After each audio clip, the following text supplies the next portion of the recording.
చాముండి అత్తమ్మ అసలు నాకు తల కొట్టేసినట్టయింది. అసలు మీ ముందు నిలబడటానికి కూడా స్థాయి అర్హత లేని వాళ్ళు ఈ సింధూర వల్ల ఆళ్ళు నిన్ను ఇంత చేశారు. రచ్చబండ దగ్గరికి పిలిచారు. ఇప్పుడు చాలదన్నట్టు ఊళ్ళో కూడా నీ పరువు తీస్తున్నారు.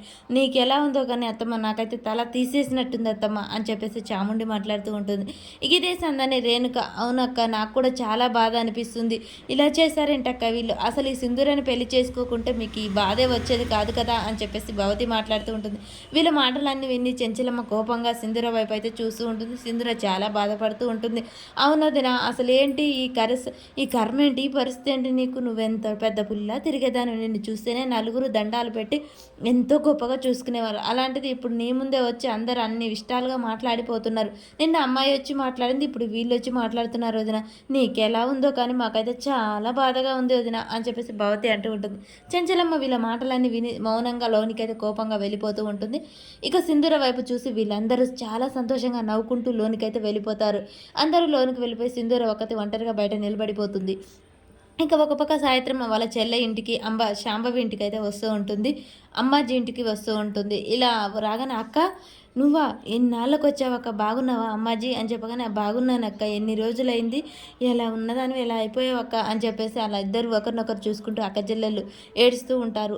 ఎందుకమ్మా ఏడుస్తున్నావు, పర్వాలేదు నేను బాగానే ఉన్నాను, నువ్వెలా ఉన్నావు అమ్మాజీ, అక్క కూసో ఫస్ట్ మంచినీళ్ళు తాగు అని చెప్పేసి మంచినీళ్ళు తెచ్చిస్తుంది. అమ్మాజీ ఎలా ఉన్నావు, బాగున్నానక్క, ఏదో బాగున్నాను అనుకుంటా బాగాలేదు అనుకుంటా అలా ఉన్నాను, ఒంటరి బ్రతుకులు ఎలా ఉంటాయక్క, సరే నువ్వెలా ఉన్నావు అక్క, నేను బాగానే ఉన్నాను, నా కొడుకు ఎలా ఉన్నాడో తెలుసా, అవునక్క నువ్వెప్పుడో 20 ఏళ్ళ క్రితం వెళ్ళిపోయావు చంటి బిడ్డను తీసుకొని, ఇప్పుడు ఎలా ఉన్నాడు, నా కొడుకుని చూస్తే ఇప్పుడు నువ్వు ఎంత సంతోషపడతావో తెలుసా, అంత మంచివాడు, అంటే చాలా బాగా గొప్పగా పెంచావు అన్నమాట, ఇప్పుడు ఎక్కడున్నాడు, ఈ అమ్మను బాగా చూసుకోవడానికి పనికి వెళ్ళాడు అని చెప్పగానే అక్క నేను ఒక విషయం మర్చిపోయాను, నీ కొడుకు కోసం ఒక గొప్పింటి వాళ్ళు వెతుకుతున్నారక్క అని చెప్పేసి అనగానే కేశవాన్ని చూపిస్తూ ఉంటాడు. కేశవ అలా ఇల్లు తిరిగి అందరిని అడుగుతూ ఉంటాడు.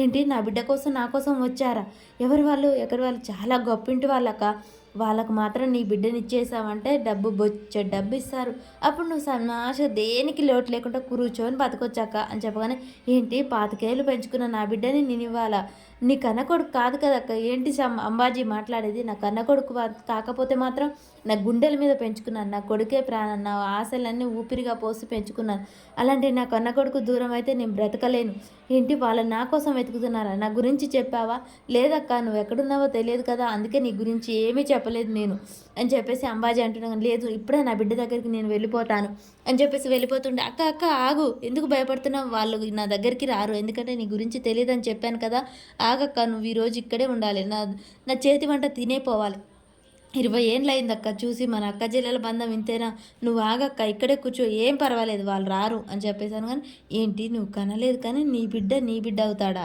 కన్న బిడ్డ అవుతాడా, ఆ అయ్యగారికి ఇప్పుడే ఫోన్ చేసి చెప్తాను, అయ్యగారు వచ్చి నీ బిడ్డ గురించి నీ గురించి జాడ తీసుకుంటాను, అప్పుడు కావాల్సినన్ని డబ్బులు ఇస్తాడు కదా, నీకు కూడా ఈ తిప్పలు ఉండదక్క అని చెప్పేసి అంబాజీ మనసులో అనుకొని, అక్క నువ్వైతే ఈరోజు నాతోనే ఉండాలి, నువ్వు భోజనం చేసే వెళ్ళాలి అని చెప్తూ ఉంటుంది. మరి వెళ్ళి అమ్మాజీ కేశవకు ఫోన్ చేస్తుందా.